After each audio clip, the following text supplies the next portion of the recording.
Mas, se temos presente essa informação, vamos analisar o próximo exemplo. Se diz que um reservatório de água, esse grande tanque reservatório de água de 5 metros cúbicos, 5.000 litros, está localizado a uma altura a que seu nível da água esteja a 30 metros por cima de uma torneira para limpar a louça. Calcular a diferença de pressão da água sobre a torneira, que está a 30 metros por baixo do nível da água. Para aquilo, poderíamos expressar a diferença de pressão hidrostática, pois na superfície da água e por baixo, poderíamos determinar quanto vale essa diferença de pressão, sabendo que o líquido é a água, H2O. Sabendo que a densidade da água é de 1 tonelada por metro cúbico, o valor da gravidade é a aceleração gravitacional. E a diferença de profundidade, 30 metros por baixo. Isso implicaria que, na hora de simplificar as unidades de comprimento e comprimento à segunda potência, ficaria uma unidade de comprimento, ou seja, newtons por área, e dessa forma teríamos pascais, quilopascais, para ser mais específicos.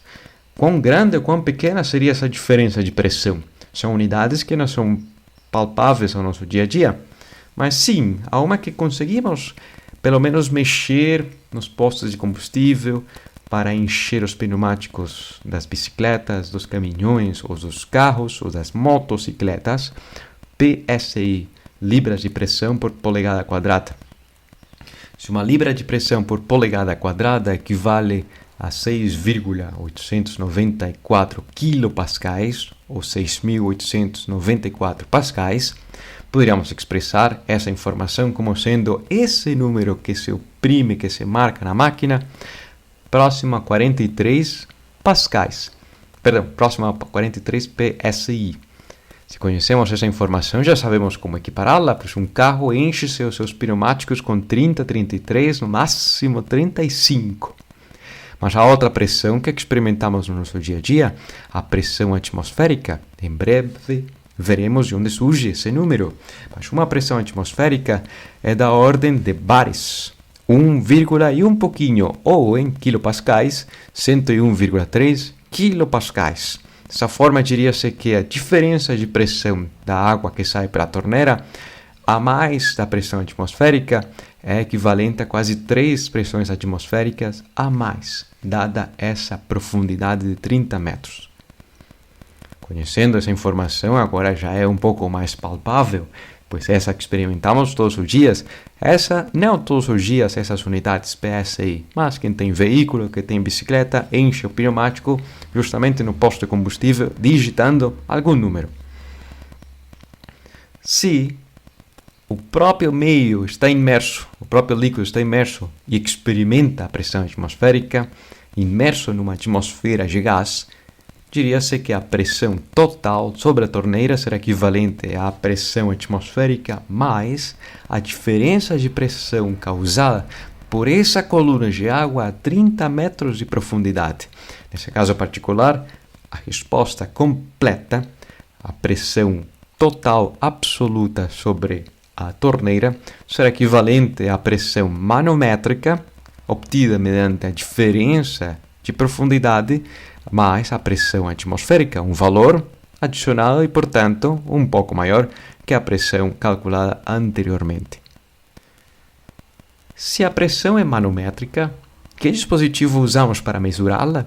Pois justamente usa-se um manômetro. Em física, há várias classes de manômetros. No nosso dia a dia existem diversas opções de uso com unidades diferentes. Esse manômetro mensura a diferença de pressão do gás contido em relação à pressão externa. Pois o manômetro, na sua parte interna, a parte traseira especificamente, tem um dispositivo que funciona similar a um apito de língua de sogra.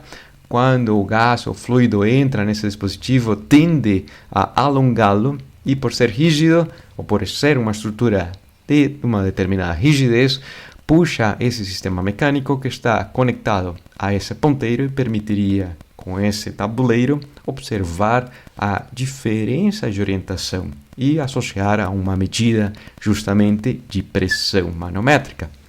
ao de outras classes com uma mola elástica para mesurar a pressão contida dentro desse pneumático, expressa em PSI, que são as mais comuns, ou a pressão cardíaca.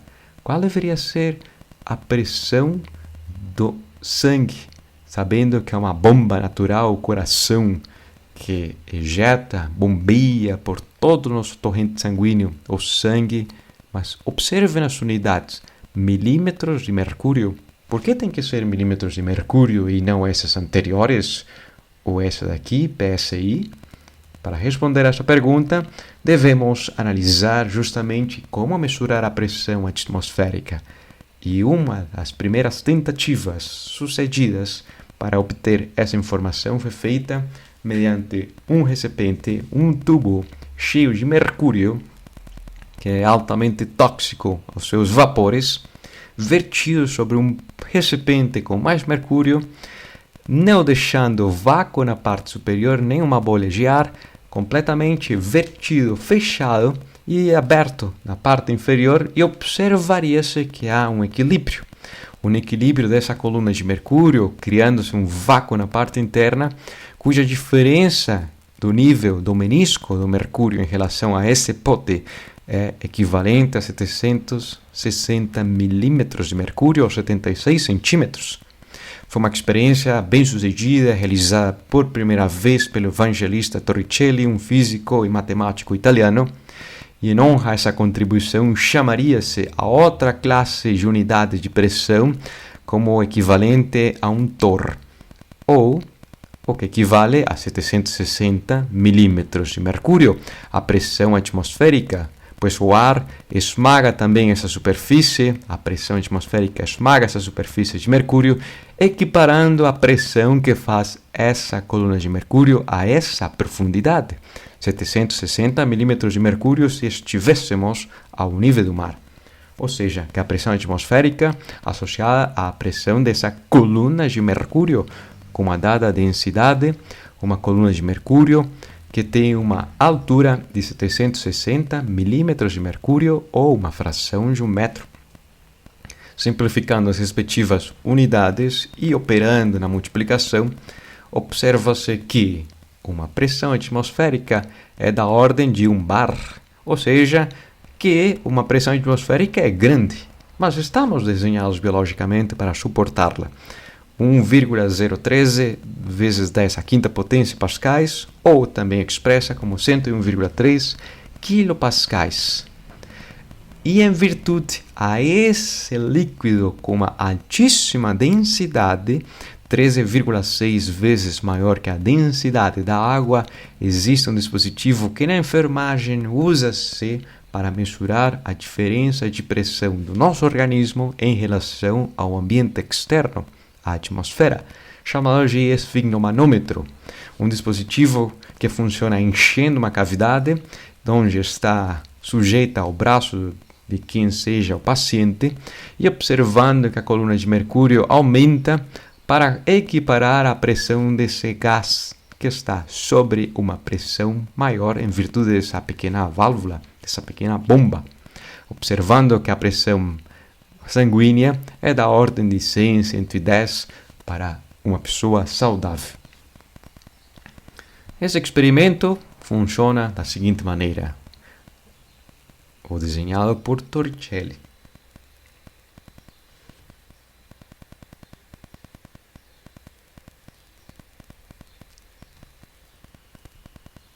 Ou também poderíamos usar um tubo em formato de U,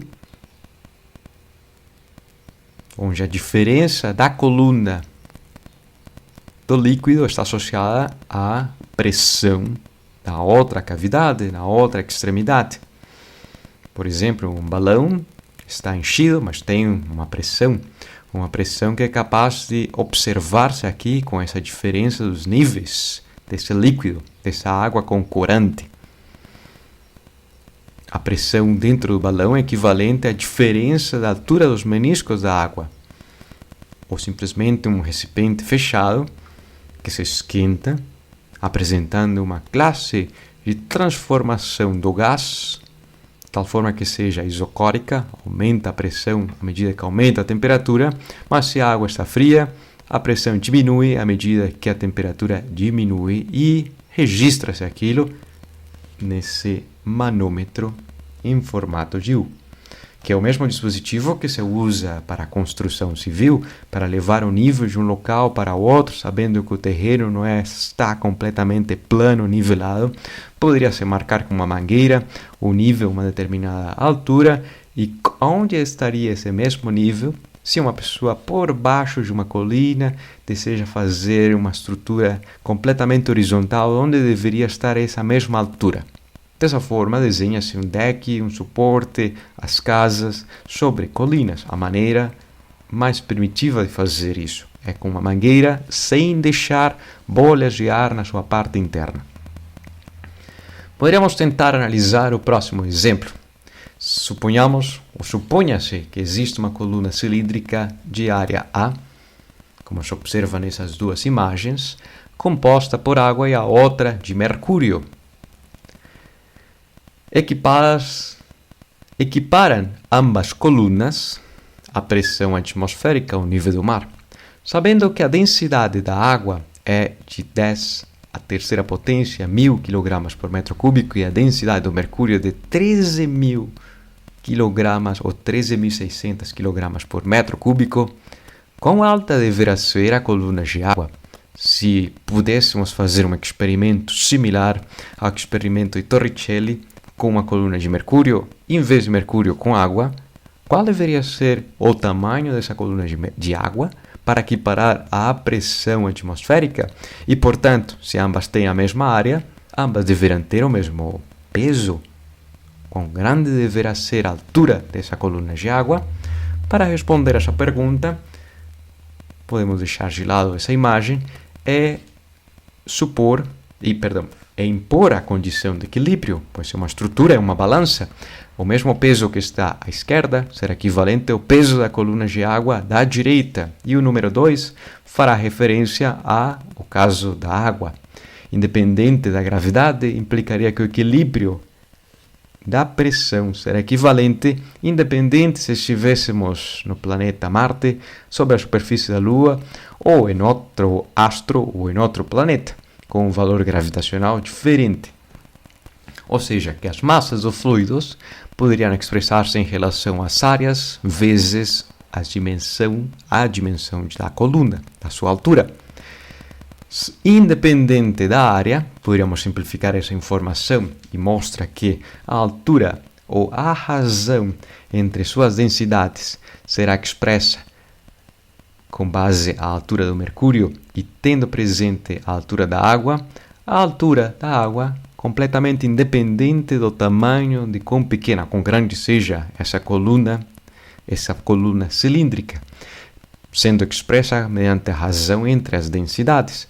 Ou seja, que se o mercúrio é 13,6 vezes maior que a densidade da água, e se a coluna de mercúrio é de 0,760 metros, a coluna de água deverá ser 13,6 vezes maior que 0,760 metros, implicando uma coluna da ordem de um pouco mais de 10 metros, especificamente 10 metros com 33 centímetros e 6 milímetros, bastante grande. Inviável ter um dispositivo dessas dimensões enormes que nos permita mensurar de forma fácil e versátil de transportar a pressão atmosférica de um local a outro. E bem melhor esse daqui, menos de 1 metro de comprimento, uma coluna de mercúrio, muito fácil fazer o seu transporte.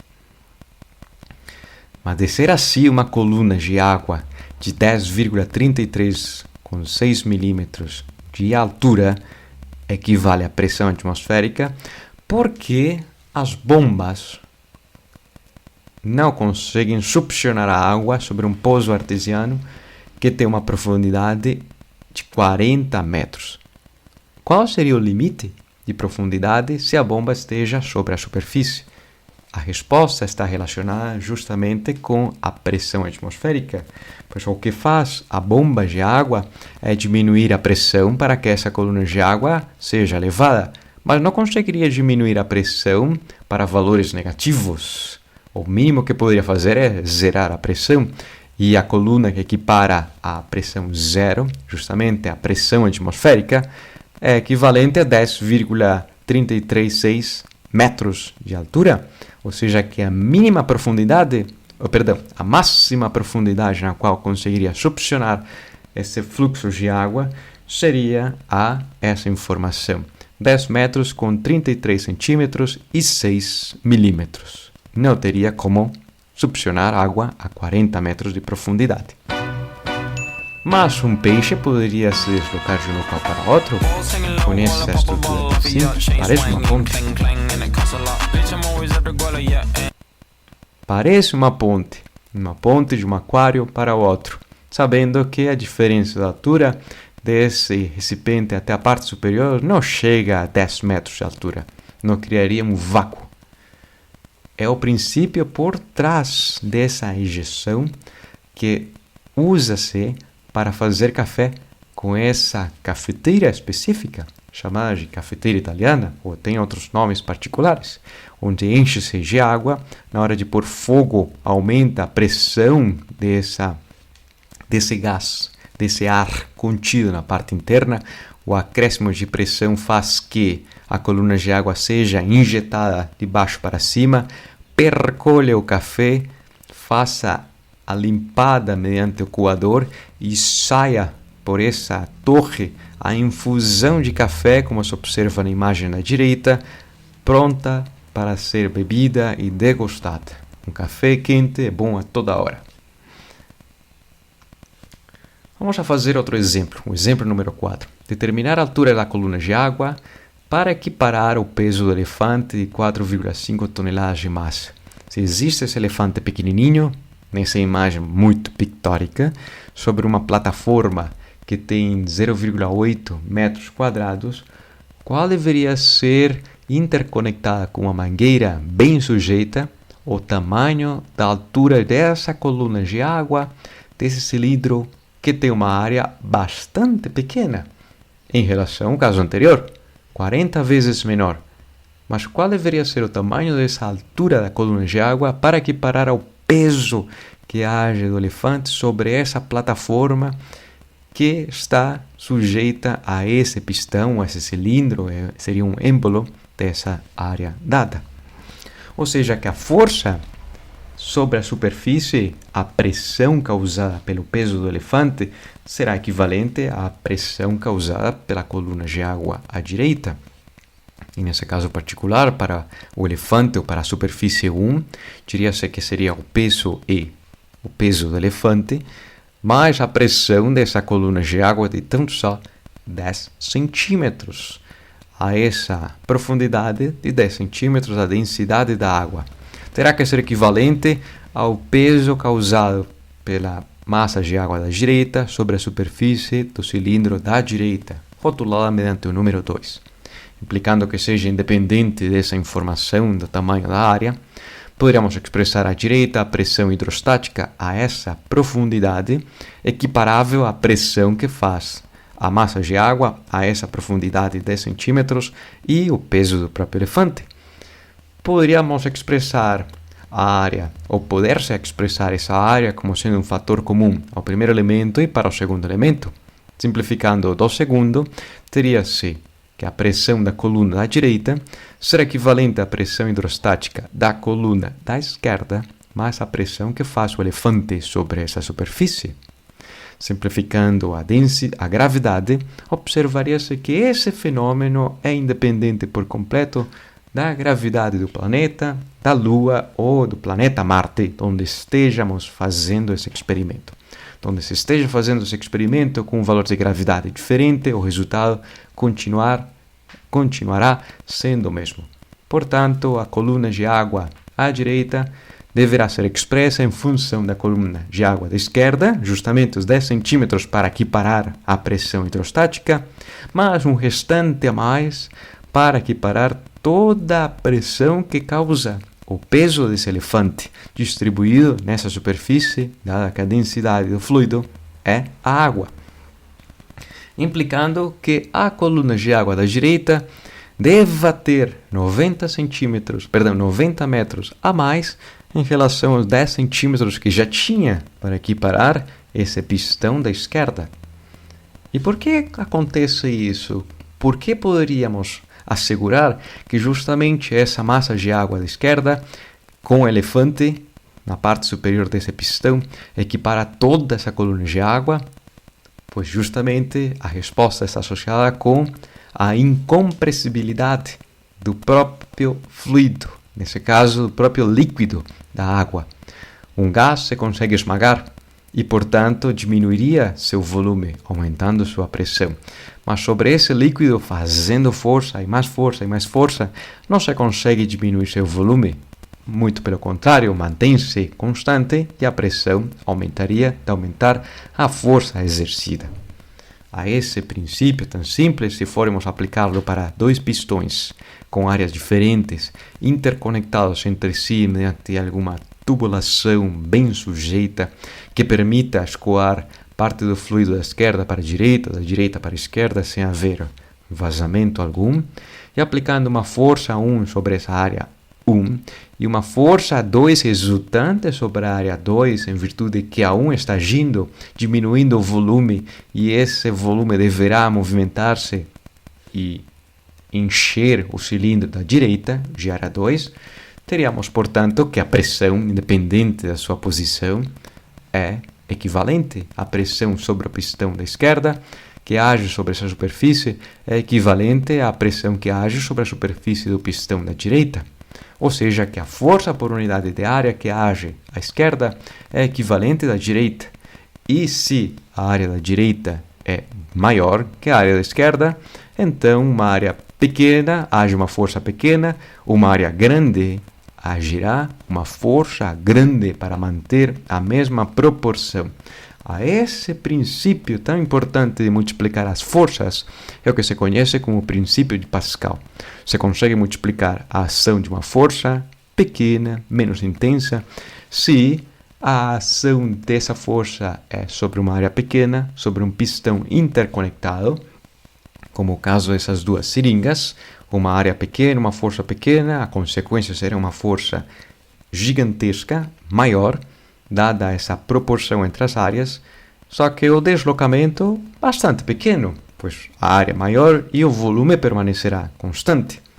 A esse princípio tão simples é o fundamento por trás de um macaco hidráulico, um sistema que tem um reservatório que com esse pistão, por mais que haja que fazer várias repetições, se consegue elevar ou esmagar algum dispositivo, alguma peça para moldeá-la.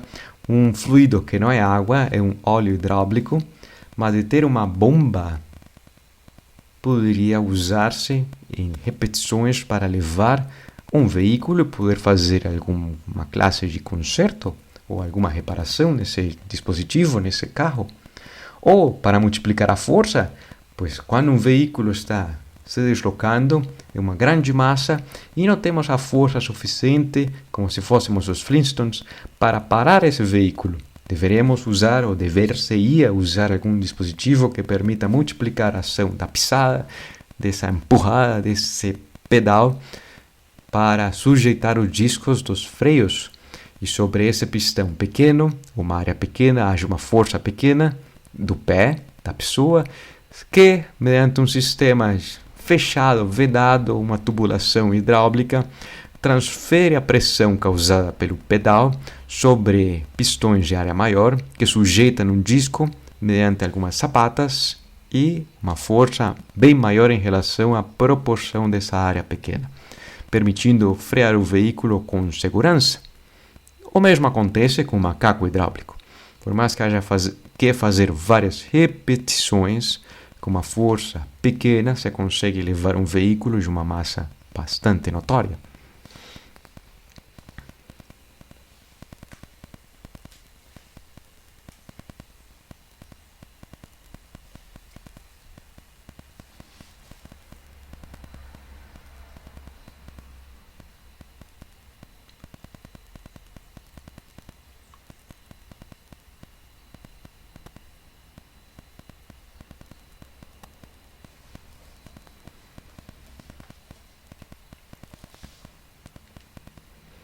E para encher o reservatório, simplesmente abrindo a válvula, já o próprio peso do veículo esmaga o pistão e enche seu reservatório e recupera seu formato inicial do próprio macaco hidráulico.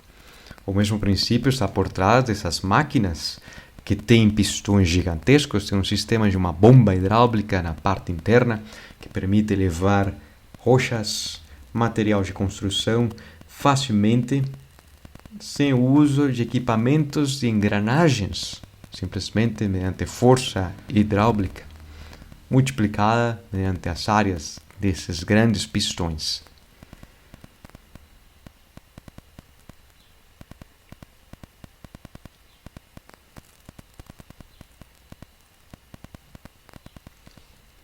Por outro lado, espero que não façam nunca jamais isso em casa, nunca jamais chupem de uma mangueira, façam esse processo de encher um recipiente com combustível, chupando sem saber que já vem o líquido se arrotando justamente aí na garganta e podendo sofrer um problema pior. Mas como funciona o sifão? O sifão, que é o princípio por trás de subtrair um pouco de combustível, funciona mediante o princípio da diferença de pressão hidrostática, pois nesse caso a coluna de água da direita tem mais massa que a coluna de água da esquerda, e mediante esse desequilíbrio e essa diferença dos níveis existirá, portanto, uma sucção, uma sucção para que esse volume do reservatório da parte superior seja levado para o reservatório da parte inferior. Mas é o mesmo princípio por trás de vedar os cheiros feios na cozinha, pois o sifão está aqui presente, associado à coluna de água que enche-se quando lava-se a louça, enche-se a coluna de água, haverá um fluxo dessa água indo para o esgoto, mas impedindo por completo os cheiros dos gases que ninguém gostaria de ter em uma cozinha tão limpa, que é o princípio por trás da sucção do vaso sanitário. Como consegue o vaso sanitário levar tudo aquilo que ninguém deseja para um lugar diferente?